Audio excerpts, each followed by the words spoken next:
very handsome. You could also tell I'm in the Halloween spirit. I even did my nails to look like candy corns. Anyway, welcome to Anything Animation, where I talk about anything and everything animation. I do apologize, my computer broke, so all of my scripts were gone, and I had to completely rewrite this one on my phone. I had to retype the whole thing. So if you see me looking at my phone, it's because I'm reading the scripts. So anyway, I'm going to be defending every single Disney princess up until now. So, you can tell a lot about someone by asking them who their favorite Disney princess is. For example, mine's Ariel, so I'm very curious, strong-willed, creative. I love music. I'm very rebellious, and that checks out. I have a friend whose favorite Disney princess is Belle. They're both smart, they love to read, they're very wise, they love learning, they're very adventurous and forgiving, and that checks out. That is what Belle is, and that is what my friend is. If you ask your boyfriend or whoever what their favorite Disney princess is, and they say any of the big three, Snow White, Cinderella, Aurora / Sleeping Beauty, because no one can remember her name, apparently you're supposed to run for the hills, because that means he wants you to cook, clean, and take care of him and his 1,200 babies, because he thinks it's the 1920s and not the 2020s. But what if I told you that is not true? Just because someone likes Snow White does not mean they want to be a housewife. Just because somebody likes Sleeping Beauty does not mean they enjoy sleeping all the time. But yeah, so I'm going to be defending every Disney princess from the very first one, Snow White in the Golden Age, all the way down to our most recent one, Moana. So, yeah.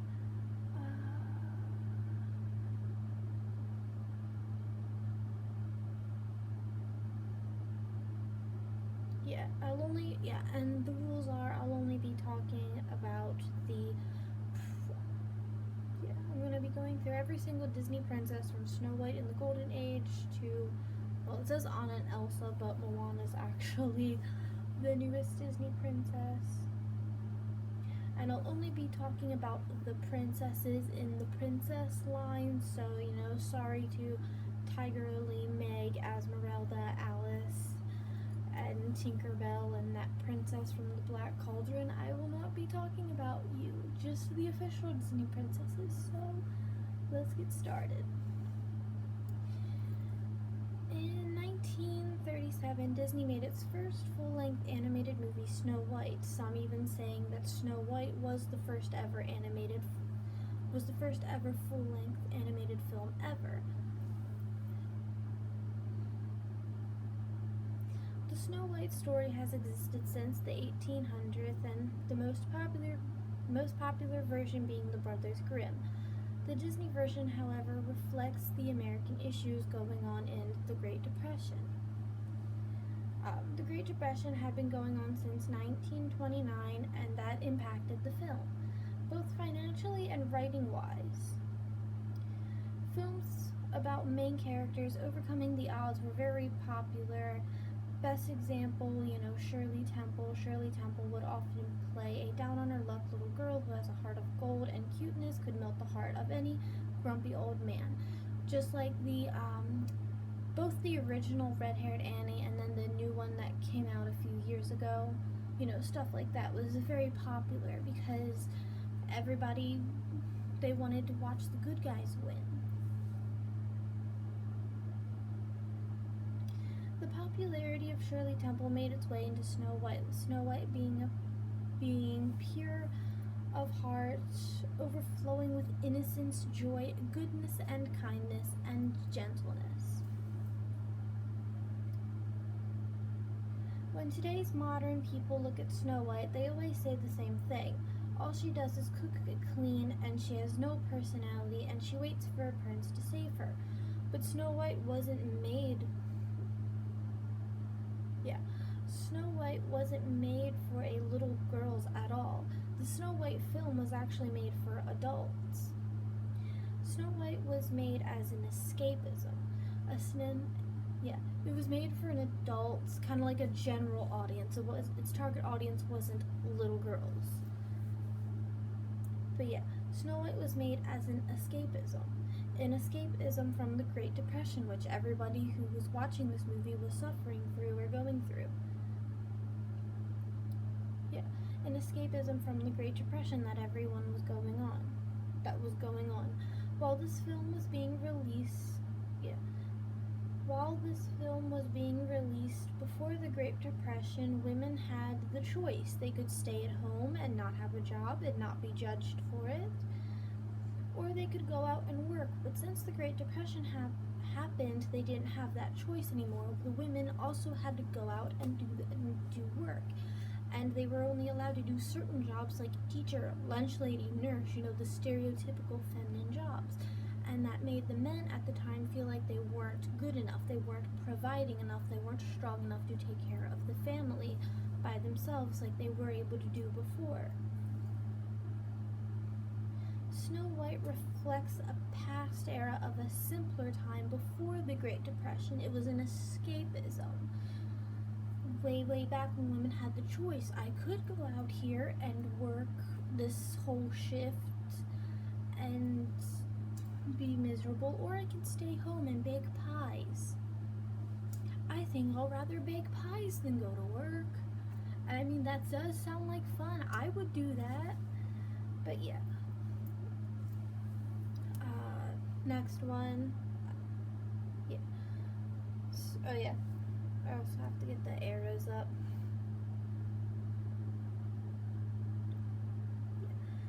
So in the Golden Age, Snow White was the first one, then Pinocchio, Fantasia, Dumbo, and Bambi. And then a small era that everyone tends to forget about was the wartime era, which a little bit of the wartime era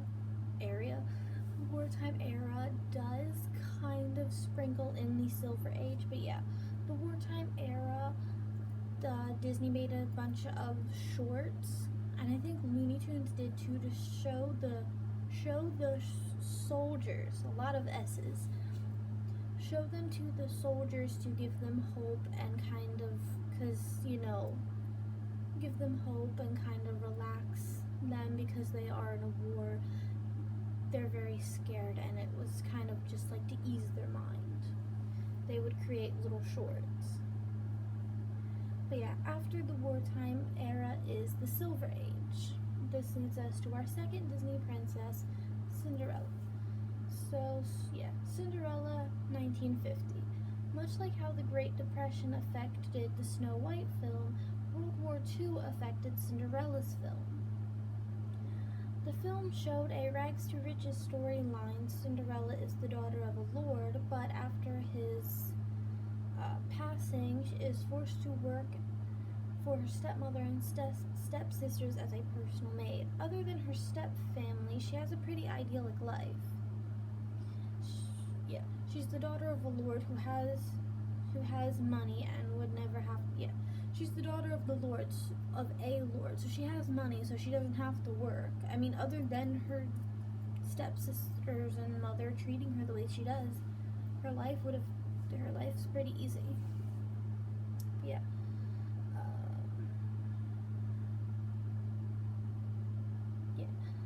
She's the daughter of the lord, so she has money, so she would never have to get like a real job. The only reason why she is the stepmom and stepsister's personal maid is just because that's the stepmom, you have to listen to mom. If it wasn't for her stepmom, she's the daughter of lords, so she has money. If it wasn't for her stepmom forcing her to be their maid. Audience of the time would mostly see Cinderella and relate to her hardships, cleaning, working, doing everything to keep their mind off the war, which is something that women did. So I think it's both World War One and Two. All the men got sent out to war, which left the women stuck at home, cooking, cleaning, going to work, trying to do anything and everything to keep their mind off thinking of the war. Is my husband okay? Is my brother okay? Is my grandfather okay? Is my uncle okay? Is my son okay? Is my brother okay? I think I said brother, but yeah. Women would be left behind, and they'd have anxiety because they don't know if they're okay, because the only way to see if they were okay was to write letters. And letters is snail mail. It takes forever for a letter to go this way and that way. So they would go like days on end without hearing from them, and they would just sit there and they'd worry and they worry and they stress. So they would do stuff like cooking and cleaning and going to work and doing anything they could to keep their mind off of it, much like Cinderella, how she's always cooking or cleaning or doing something. She's always working on something, doing the dishes, doing the laundry. She's doing something, which is what the women were doing to try to keep their mind from wandering and anxiety spiraling, wondering if the people they love and care about are okay.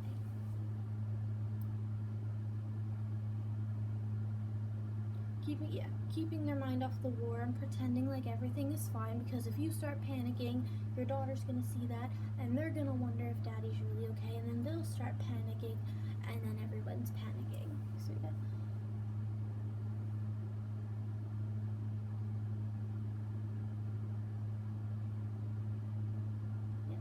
hardships, cooking, cleaning, keeping their mind off the war, pretending everything is fine, when in their head all they could see it. Not knowing if they're okay or not, hoping that they will get rewarded, like how Cinderella's hoping.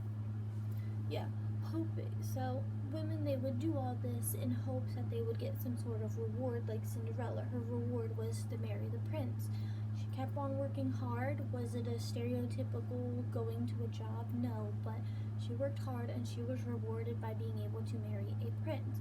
Most women, they would work really hard and hope the reward was the return of their sons or husbands or whatever male figure they cared about coming home.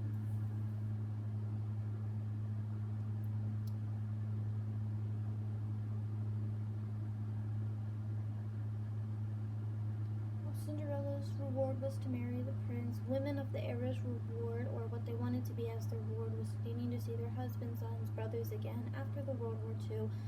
Cinderella's personality was a little more defined than Snow White. She was kind and caring like every Disney princess. I keep losing my place because I keep looking over at you. Like every Disney princess, but she was also strong-willed and actually a bit sarcastic, poking fun at her step-family and joking around with the mice and birds. Although she let her step-family mistreat her,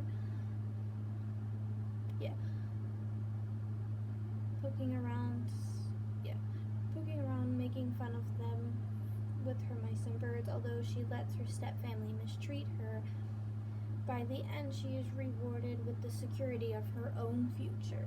By having the other slipper and going to the Duke, modern people have problems with Cinderella because of her marrying the prince that she hardly knows. But what we don't know is how long it took them to get married. We don't actually see Cinderella go with the Duke, and it just, so a lot of people complain about Cinderella marrying the prince after one night at the ball, when that might not be true, because at the end of Cinderella, when she tells the Duke, hey, I have the other slipper, we don't see her go it just cuts to the wedding, so we don't know how much time has passed. We don't know if it was 2 seconds, a minute, 20 minutes, 5 years, 600 years. It's a time skip, and we don't know how long.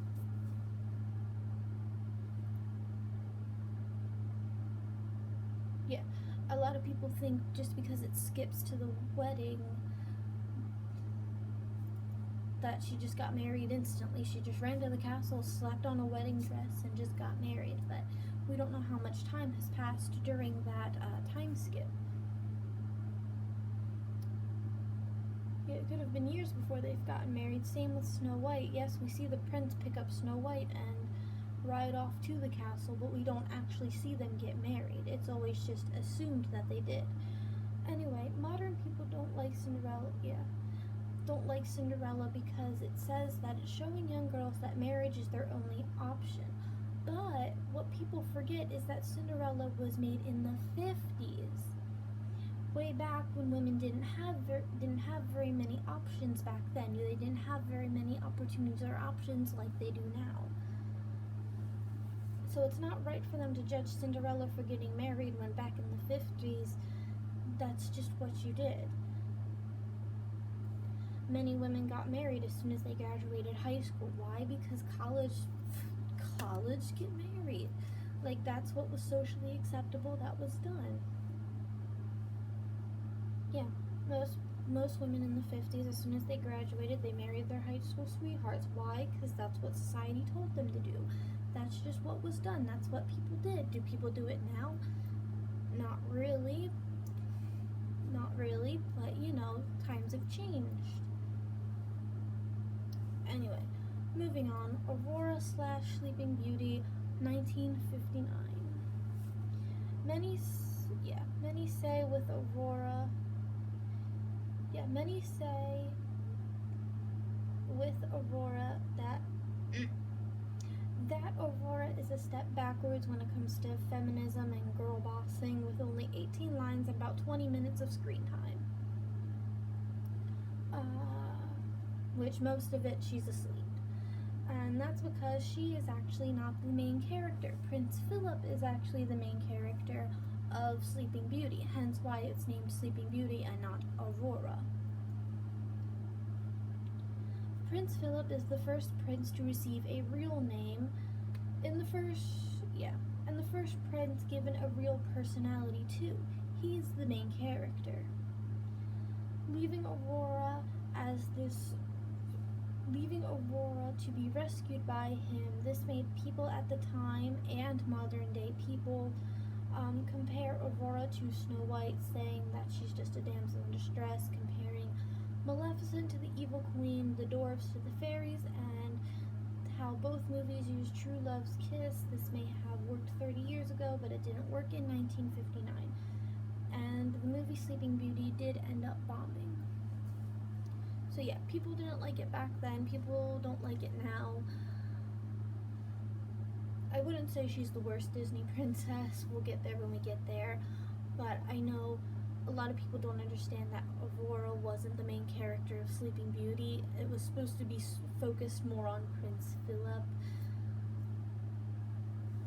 But yeah, anyway, moving on to my personal favorite Disney princess, Ariel. Ariel, 1989. And this is probably the longest section. I really hope I don't have to break this into 2 parts, but yeah. Oh wait, I didn't talk about the eras. So we left the Silver Age.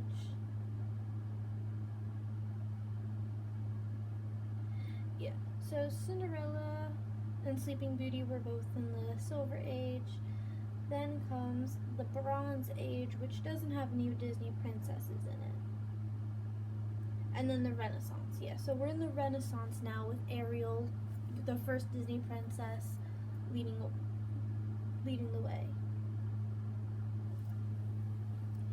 Leading into the Disney Renaissance is The Little Mermaid. The Little Mermaid was actually the most expensive Disney movie at this point, but it more than well paid off, which surprised a lot of the higher-ups who thought it would flop because it's a, quote, girls' film.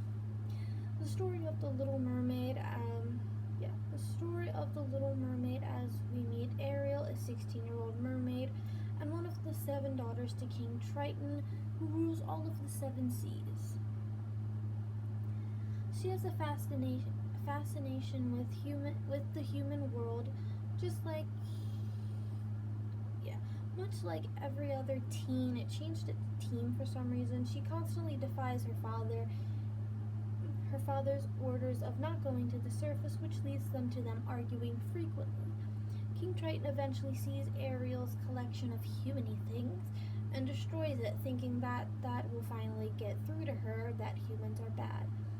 But it doesn't. Instead, Ariel decides to take her future into her own hands to go see the witch Ursula, where she trades her voice in exchange for legs, giving her 3 days to make the prince fall in love with her, or she'll turn back into a mermaid.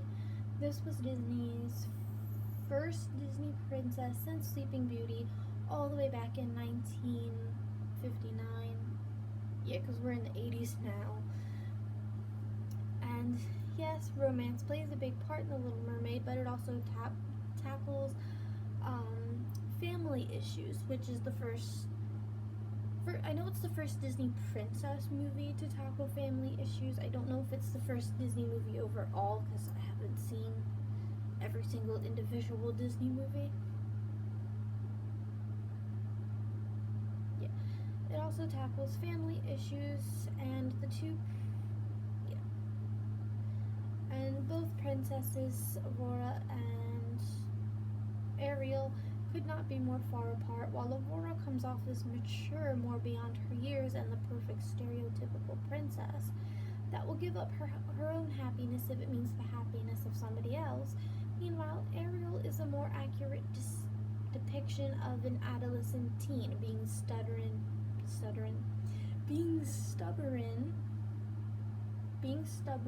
naive, curious, and a little selfish, making her the most three-dimensional princess overall. Ariel has an active role in her movie, fighting a shark, saving the prince from drowning, defying her father, getting legs, and then finally fighting Ursula. Princesses before Ariel were more passive. Letting things happen to them, and they couldn't do anything to stop it. Meanwhile, Ariel made her own decisions, leading the movie in the direction that it did. There we go. But making mistakes is a part of growing up, and that's what we see Ariel do throughout the movie. Another difference between Ariel and the other Disney princesses so far is she actually has a dad. Yeah. Than the other princesses so far that I've talked about. She actually has a dad.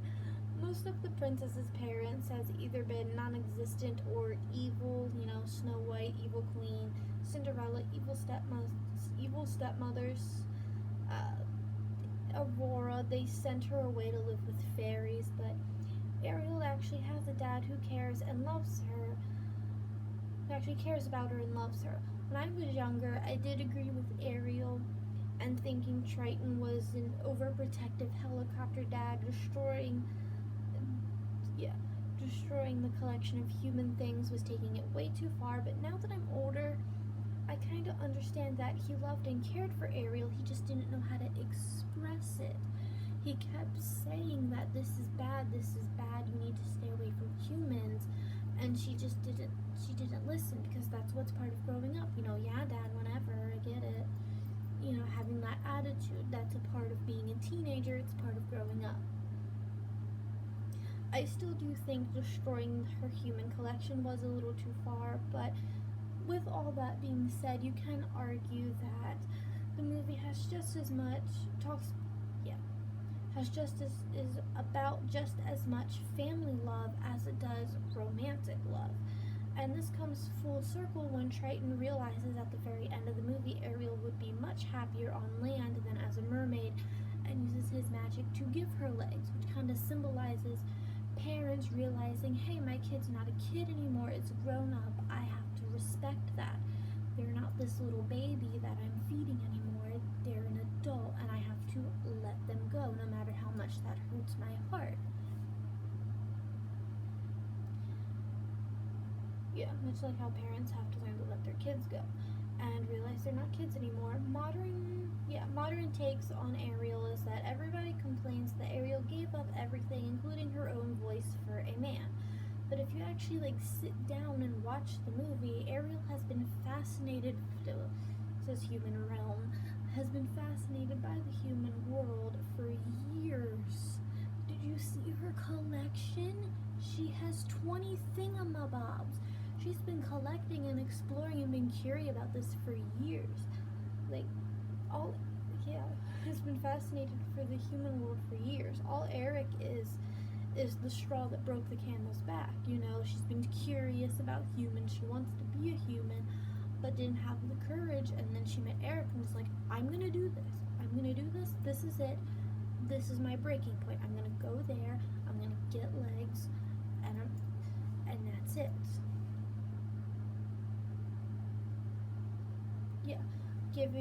Giving Ariel enough strength to finally go do something about it, to go see the human world despite being voiceless. It's obvious Ariel, and the last thing giving Ariel enough strength to finally go to Ursula and do something and going to see the human world. And despite being voiceless, it's obvious Ariel and Eric got along fine. And if Ursula wouldn't have messed with them, there's no doubt they would have kissed. Right in the boat and kissed the girl, they would have kissed, and wow, movie over if Ursula hasn't interfered.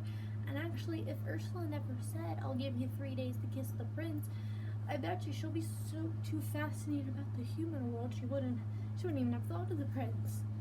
Why think of the prince? She got dinglehoppers over here, and this over there, and that over there. But yeah.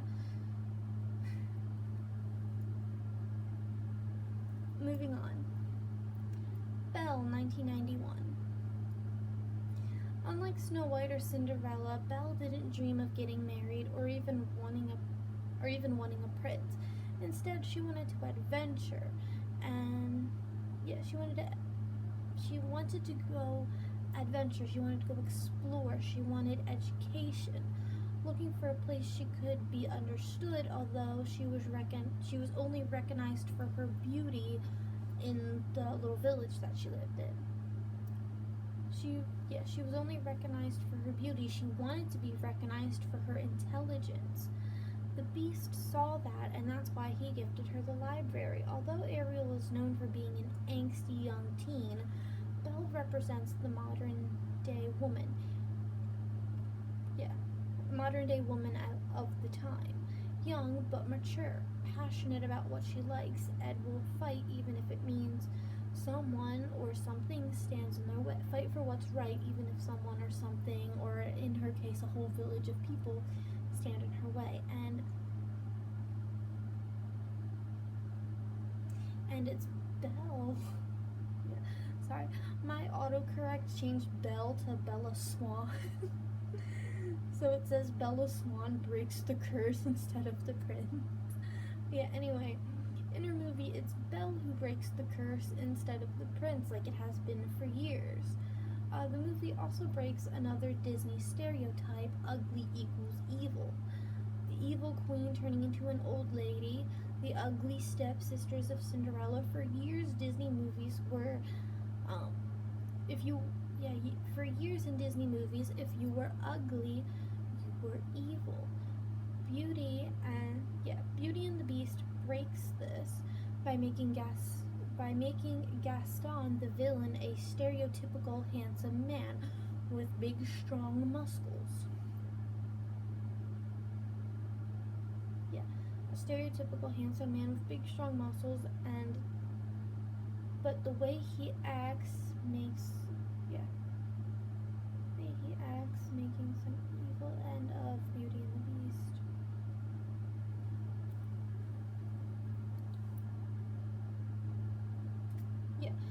Making Gaston, the villain, a stereotypical handsome man, and everybody being unable to look past his handsomeness. They don't see how evil he is. They make him the town hero because he's got mighty muscles.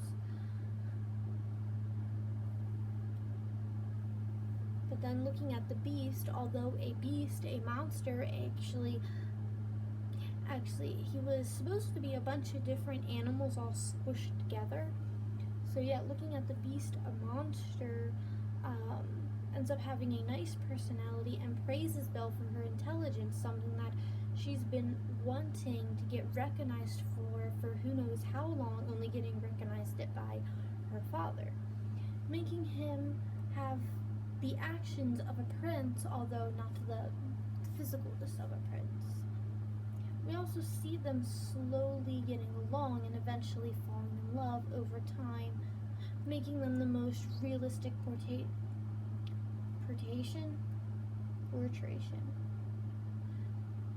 making them the most realistic couple so far.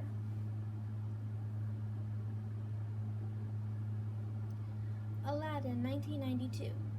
Aladdin takes place in the Middle East, and just like the name suggests, the main character is Aladdin, not Jasmine. Because of this, she's not given as much attention as Ariel or Belle, but she's still a small step in the right direction. They could have made her like Aurora and just gave her a few lines and that's it, but no. Disney actually learns from their mistake with Aurora. Because Jasmine is 15, about to turn 16, they decided to take the angsty young teen route that they gave Ariel and give it to Jasmine, making her headstrong, stubborn, and fighting for her independence. And like Belle, she challenges the world that she lives in by not getting married at 16, even though that is what's done. I don't know what time period Aladdin takes place in, but that's what's done. You get married at 16. Yeah. She challenges the world around her by not wanting to get married at 16, even though that is what's done. The film received tons of backlash for using Middle Eastern stereotypes and making a lot of the characters have like really big noses, really big hooked noses. There was a lot of unibrows and bushy beards, and giving the bad guy Jafar a very thick accent. Meanwhile, Aladdin and Jasmine, the two heroes, just looked like, the two heroes of the movie just looked like regular everyday characters. There was also a lot of backlash regarding Jasmine's outfit, showing off too much skin, something that also Ariel had to deal with. But you can,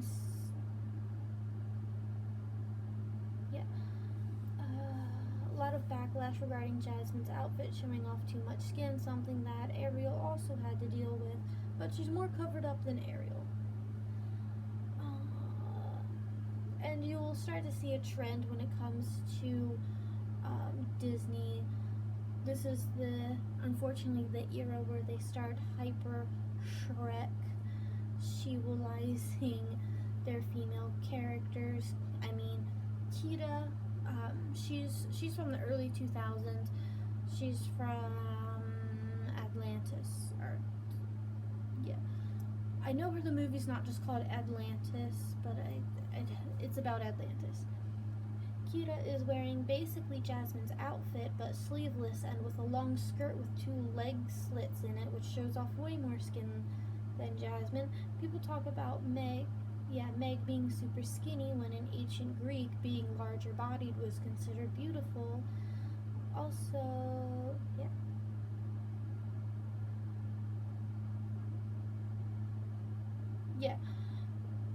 was considered beautiful. Also, the way she acted while trying to get to know Hercules and his weakness. Esmeralda's dress and dance that she does in Hunchback of Notre Dame. These were all movies that people complained about the women and what they were wearing and how they were acting and what they were doing. But next up is Pocahontas, 1997. Well, I did say let's get controversial now, didn't I? Pocahontas received very mixed reviews, because of the whole hyper Shrek-utilization of Disney's female characters. Pocahontas received very mixed reviews for that very reason. In actual history, Pocahontas was 11 and John Smith was 27. In the movie, they upped her age, making her as old as John Smith, just so they could write a romance movie between the two, which is weird when you think about it. because John was only there to dig for gold and take over their land, and you're gonna date a guy who took over your land just to dig it up. Okay.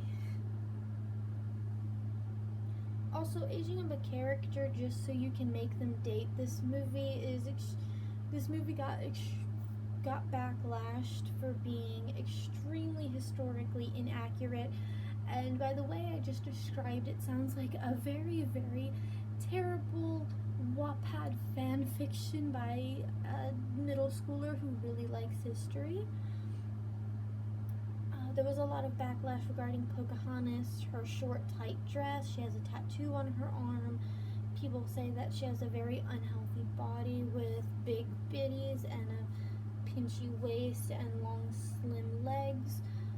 Personality-wise, Pocahontas and Ariel share many traits, being headstrong and curious by nature, but Pocahontas' wit and patience make her appear more older, which is good because she is older than Ariel, making Pocahontas the 7th official Disney princess, but I think she's very slowly being phased out because the newer Disney princess merch where they're all, interacting and having fun and stuff doesn't have her on it much, and it's getting harder to find merch just of her. But anyway, moving on, Mulan 1999. Loosely based on the real-life legend Mulan, Mulan disguises herself as a man to join the army in her father's place to save him. Mulan in the movie lives and breathes 90s girl power. Lives and breathes the 90s girl power movement, which encouraged and celebrated women and their accomplishments, their courage and strength. While Mulan is courageous and selfless, she's also unsure of herself, not having a lot of self-confidence. We see this in the beginning of the movie with her and her matchmaker. Like any other woman, she struggles with meeting societal expectations, feeling like no matter how hard she tries, she feels like a disappointment, and that she will never be the perfect bride or the perfect daughter. She's able to overcome this, and when she embraces her masculine and her feminine side, like Belle's intelligence, and with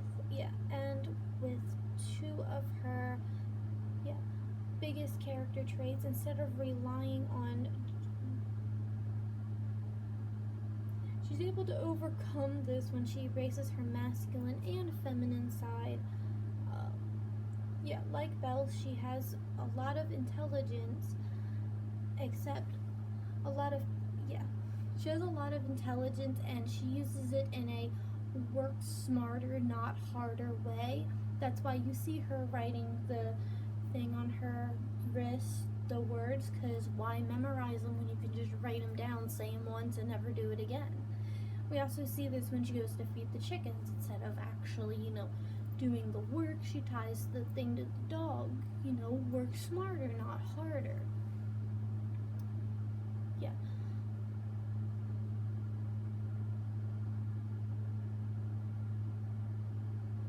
And although this wasn't the company's intention, the movie does explore gender identity and Shrek she-wality. Mulan's experience does mirror what life in the closet is like, and Shang, the son of the leader in the army, was shown in the movie to be attracted to Mulan before finding out she was a girl. She's a woman. And it's at this point the company made what it's known for. This point, the company made what is now known as the Disney Princess line. So after Mulan came out, the company made what is called the Disney Princess line, where they handpicked princesses and some non-princesses depending on how much popularity they had, and thought they would make way more money. Okay. And thought they would make way more money together than separate. Before this line, the Disney princesses were all separated in their own universe, unable to mingle because the company didn't want that for some reason. But now they can stand next to each other and not mingle because that was the rule. They couldn't acknowledge each other, so they can all stand together in the pink void and stare at you. The first Disney princess line in 2000 had Snow White, Cinderella, Aurora / Sleeping Beauty, Jasmine, Ariel, Belle, Pocahontas, Mulan, Tinkerbell, and Esmeralda. And in some super rare cases, Alice from Alice in Wonderland as well, I guess because they were starting to run out of females. Yeah, in some very rare cases, Alice would even appear. Alice alongside Esmeralda were removed completely, while Tinkerbell was only removed because the company wanted to give her her own line, the Disney Fairies line, which I've already talked about. There wasn't a new Disney princess for a while, up until The Princess and the Frog in 2009. Taking place in New Orleans or New Orleans, however you pronounce it, in 1926, we meet Tiana, a waitress who turns into a frog and goes on an adventure with Prince Naveen, who also turned into a frog. Tiana was applauded by audience for her hard-working nature, principles, and maturity. While most princesses became domestic after marriage, Tiana's happily ever after is owning a business, owning her own restaurant, not getting married and then there the story ends. We actually see what happens after the marriage. She gets her own restaurant, something she's been wanting since she was a child. Tiana is the first and only Disney princess so far to have a job making her a hard-working woman who owns her success to absolutely nobody but herself. Some people see Tiana as an updated version of the you'll be rewarded for your hard work that you can see in Cinderella. But instead of her reward being marriage, something that was aspirational in the 50s, with Cinderella in the 50s, she finds happiness by being financially independent. Yeah, back in those days, she finds her happiness in being financially independent all by herself. A message any young woman, or actually anyone for that matter, could find inspiring. A big criticism the movie has was Tiana being turned into a frog for too long.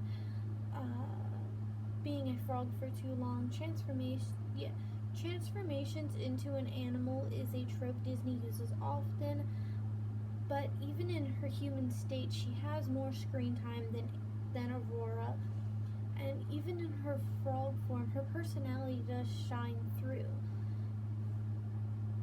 She doesn't let being a frog stop her from going to Mama Odie and finding a way to change back, and then going all the way back to Charlotte trying to find a way to break the curse. Tangled, 2010. Tangled is a loose adaptation of the German fairy tale Rapunzel.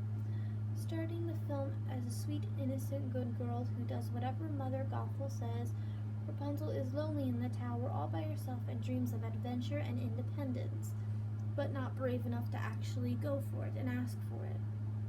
She meets Flynn Rider / Eugene. Together, Rapunzel goes on an adventure, and she learns that her independence was inside of her all along, not something she had to wait for. And she doesn't need Mother Gothel's approval. So her independence was inside of her all along. She just had to be brave enough to go for it, and she doesn't need Mother Gothel's approval for every single thing. While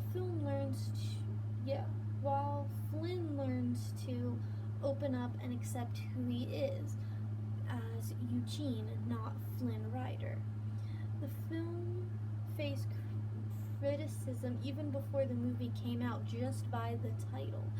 Originally, the movie was just going to be called Rapunzel, named after Rapunzel.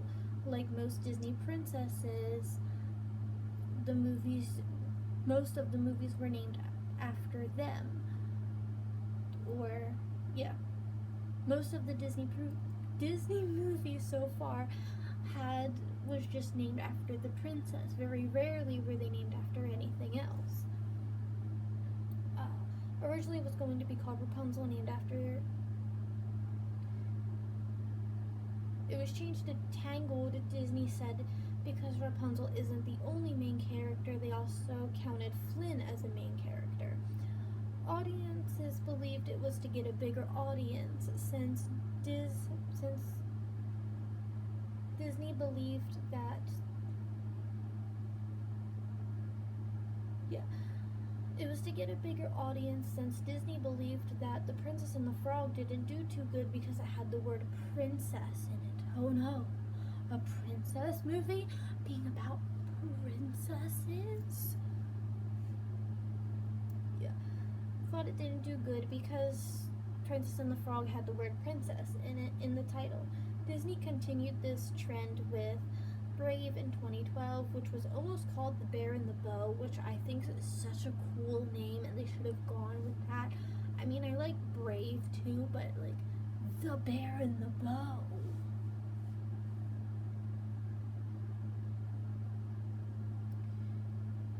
It's called The Bear and the Bow, which sounds way cooler than Brave. Merida is Merida, the princess in Brave, is also the first Pixar princess, and was welcomed to the official Disney princess line, but only for a limited time. Once the hype of Pixar's first ever princess died down, Merida wasn't in the official Disney princess lineup anymore. So if you look at like Disney princess merch after Brave came out, you'll see Merida is welcomed with the other Disney princesses with open arms, and then as soon as like, wow, it's Pixar's first Disney princess, or the first ever Pixar princess, the hype kind of died down a bit. She left the franchise, like, because if you look at Disney princess merch now, she's not in it. Yeah. Died down. Merida wasn't in the official Disney princess lineup anymore, which is sad because Brave is a really good movie. And continuing the don't say princess trend, we have Frozen in 2013. Yet who is also not in the official Disney princess lineup, but not because it wasn't popular enough, because it was too popular. Well, actually, it's in the official lineup now, but way back when Frozen first came out, it actually wasn't allowed in the lineup for a really long time because it was too popular. It became kind of its own thing. And now that the hype has died down because the movie came out like in 2013, now they're both welcomed into the realm of the official Disney princess line. Even though Elsa is not a Disney princess, she is a queen. But then there are other non-princesses in the princess line.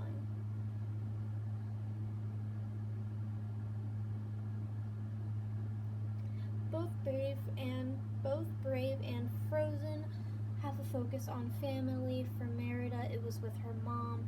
Merida feeling like her mom is super over controlling and fighting for independence, while her mom still sees Merida as a little girl who is not ready to make her own decisions. For Frozen, it focuses on sibling love or sisterly love, having a sisters before misters and women are stronger in numbers theme to it. And with that, we finally made it to our last Disney princess, Moana, in 2019. Capable, self-reliant, and strong, Moana is another Disney princess who isn't given a love interest, but instead isn't given a love interest. Instead, her sidekick is Maui, a strong but arrogant demigod who grows to respect Moana and her bravery, eventually sacrificing himself. Why did it get dark in here?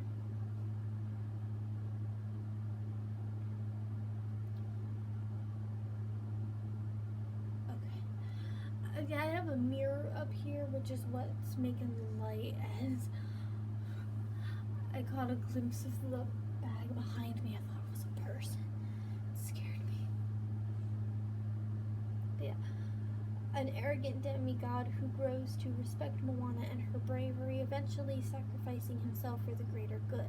The movie Moana was praised for many things. One, it stopped the "Don't Say Princess" in the title trend.